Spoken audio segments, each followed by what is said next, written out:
Deep into late October, we find ourselves in a window where buck activity outpaces the number of does in estrus. Focusing on food sources that provide bow range shots is a great approach as bucks patrol for the first available doe. Evident in episode 9, Rye Ludwig took advantage of this, wrapping his first Iowa bow tag on his best buck to date. After a brief celebration, roles again reverse and Mike picks up the bow, resuming the quest for Kelsey.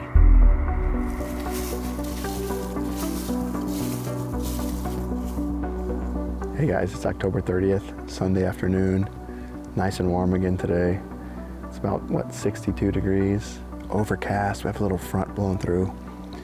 Northeast wind. It's the first day in the last week that we have a little north in the wind, and so I've been waiting to hunt this spot. This is a stand that we hung this past summer, and it's on the south side of the big peninsula, right in the bend, going between the two farms. And we just blow this northeast wind right back to the river. And we're in here after Kelce. He's been in this peninsula quite a bit over the last couple of weeks. In the afternoon, basically all the deer just work their way out of the peninsula towards the major ag fields, and so I'm just hoping they work right in front of us here. So I think it should work out. Got about 2.5 hours left to go. I'm gonna sit back and enjoy the afternoon.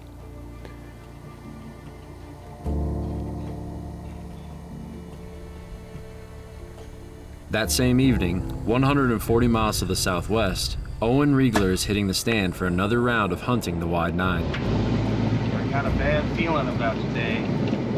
I beat Devin so bad on the archery shootout, I kind of feel like I might miss a buck tonight. You know, one of those instant karma things? Just got a sinking feeling about it. Let's hope that doesn't happen.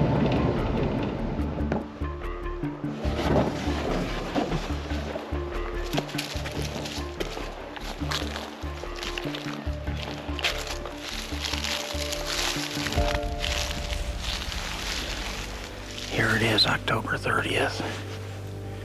About 4 o'clock, we got in here maybe just a hair late. I guess we did because we had some deer right here. When we got here, we ran them out, so that's not the way you want to start your hunt out. This is that same area where we had the dogs here about a week ago, so hopefully the area is a little better off today. Or after that wide nine.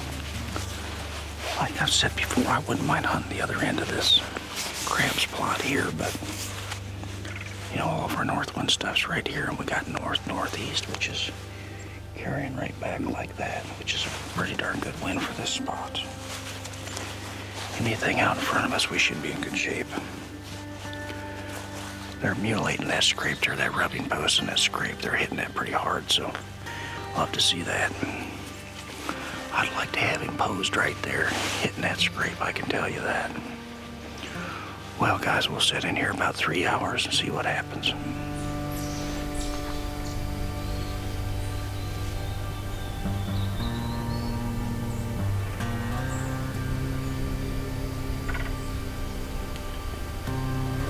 With food all around him and plenty of does in the area, Owen tucks in waiting on the wide nine to cruise through. 205 miles to the southeast in northern Missouri, team member Justin Luebrecht is hoping to take advantage of this same strategy. Keying in on a freshly picked bean field, Justin heads to the same stand where he killed his biggest buck to date.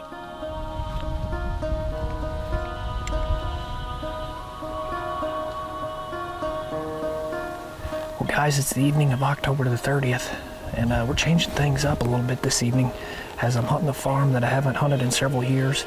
But one thing I got going for me is this is where I killed the largest buck to date off this particular piece. It's not very big. The numbers ain't a lot here, but it always seems to support a shooter. I just wanted to give a break hunting Bowser and Velveeta as we're going to start hitting it hard here probably in another week or two, as we're going to start running out of time before Missouri's rifle season starts. So we're in here after a buck we call Marty. We believe he's 6.5 years of age, and he was just here last Thursday evening in daylight. So we're gonna get settled in here. It's a bulletproof set as we got a northeasterly breeze, and it's gonna blow it right over our back into this deep bottoms here. So we're gonna get settled in here, and hopefully he makes an appearance.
What a hunt.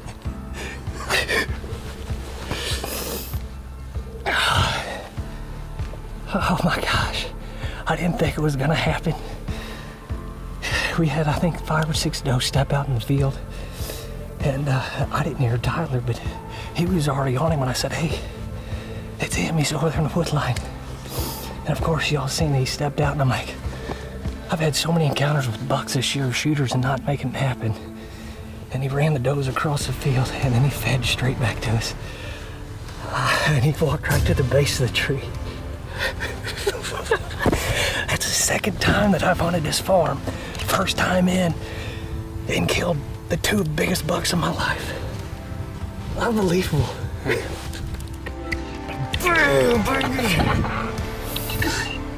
All the way to the base of the tree, 20-yard shot. I think I smoked him. Smoked him. Did it really? Yeah, You smoked it? I think so, Yes, he did. Oh, awesome.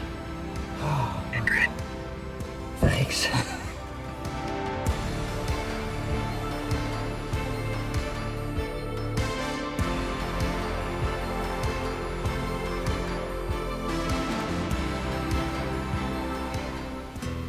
As Justin and Tyler soak in the moment, calling best friend Mitch Malaris to help come take up the track, back in southern Iowa, Owen Reigler is trying to make his own luck.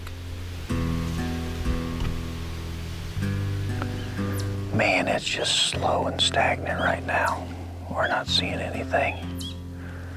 I think I'll put this Woodhaven to work. I think that wide 9 is a bit aggressive. If we can lay eyes on him, I think we could probably call him in, but we'll do a little blind calling here.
There's no way he winded us. We got just a nice channel. It's just a thermal carrying down into this.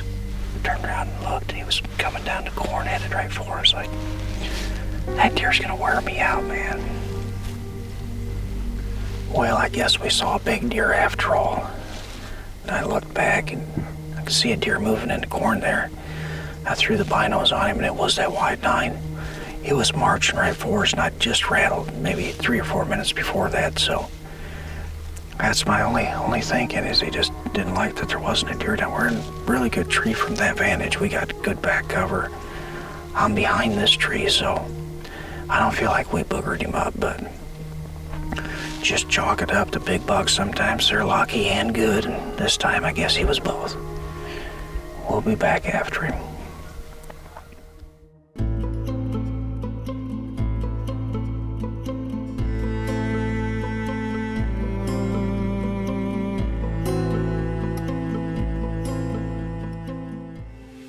Back in northern Missouri, Justin and company take up the trail.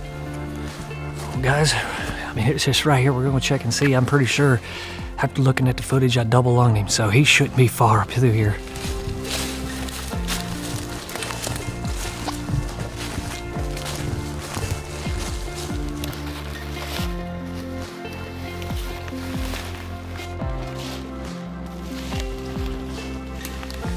There's bubbles in it, so that's a good sign. What do you think? I think we need to back out. I think we do. Well, guys, that's the first bed that we come up to here. I'm definitely gonna back out now. I'm pretty sure it's a liver hit, so we're gonna play it safe and come back in probably a couple hours.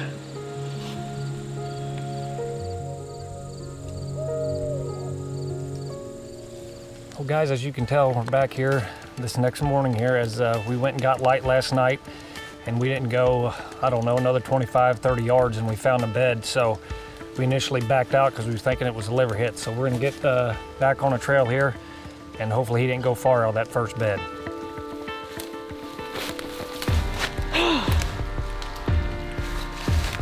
Yes.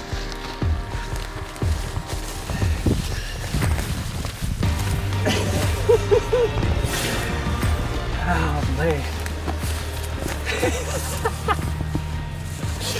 We should have kept going last night. Well, guys, here he is. He didn't go another 25, 30 yards from the initial bed last night that we stopped tracking on him. But this is the buck we call Marty. I believe I have 3 years of history to him. And he just showed up back up on the farm earlier this year, but he just showed back up on camera this Thursday in daylight, as he's been kind of out of sight, out of mind, as I've been having probably one of the best seasons as far as having encounters with shooters, as I think I've had 5 or 6 encounters with the other bucks I've been hunting. So when he showed up Thursday, and I knew it was time to just give it a break with hunting the other guys, come in here Saturday, hung that stand, and then last night was the first time in, and we got it done. But it's just been one heck of a year. Hopefully in the days to come, Tyler's tagged out and I'm tagged out. Now hopefully Mitch can finish his season off on a high note. Thanks for tuning in to Midwest Whitetail.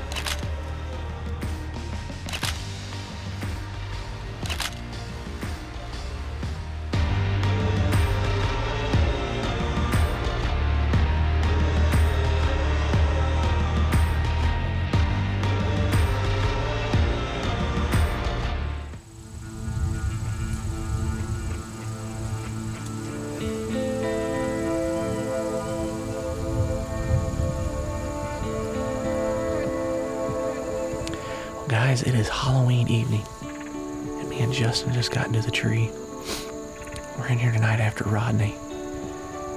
Unfortunately, Johnny Pacone, my cameraman for the weekend, he had to go home.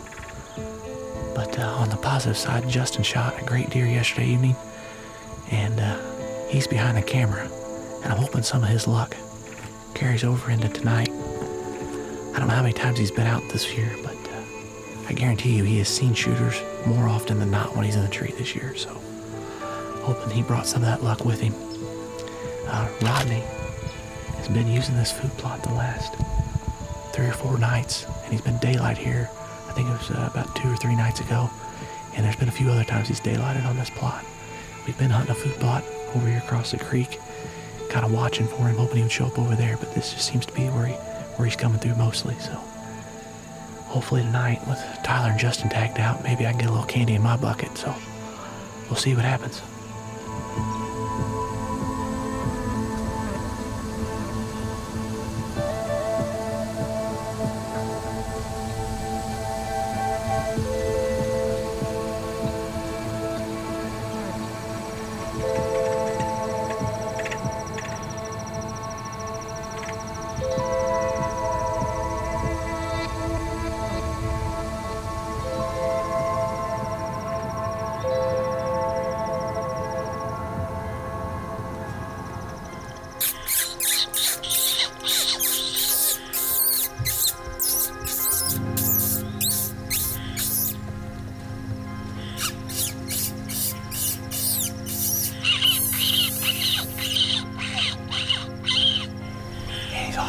Something in there.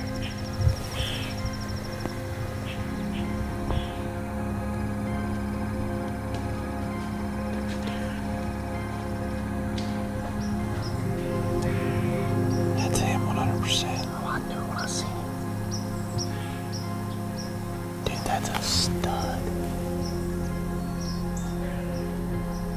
There's no need to call.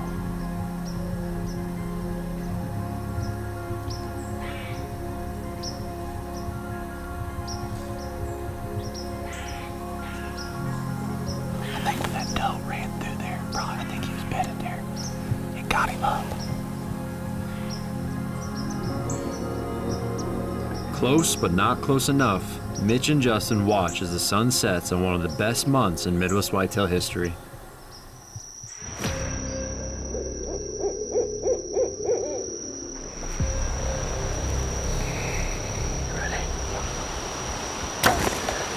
You gotta be kidding me.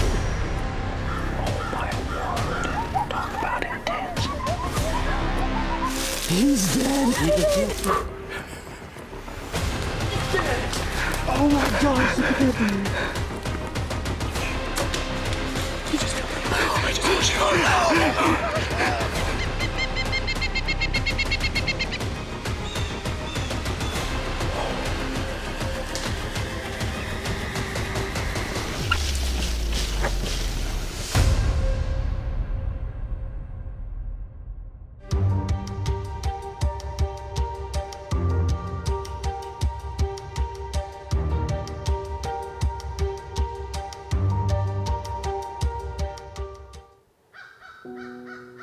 Justin Luebrecht wasn't the only team member who made a memory of a lifetime on October 30th.